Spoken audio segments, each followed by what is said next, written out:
श्री आदित्य ठाकरे. अध्यक्ष महोदय, औचित्याच्या माध्यमातून मला एक महत्त्वाची बाब सरकारच्या लक्षात आणायची आहे.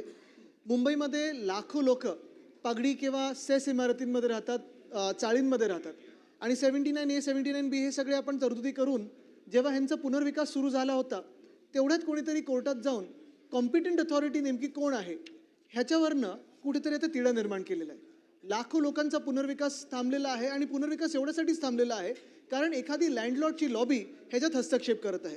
मी आपल्या माध्यमातून सरकारला विनंती करेन की हा तिढा सोडवून घ्या, कारण खरोखर त्यांची जर परिस्थिती बघितली आज जसे ते राहत आहेत, ज्या परिस्थितींमध्ये राहतात, मग चाळी असतील, त्या सेस इमारती असतील, पागडीच्या घर असतील, हे खरोखर बिकट झालेले आहेत आणि इथे सरकारने लक्ष देणं आणि हा प्रश्न सोडवणं गरजेचं आहे.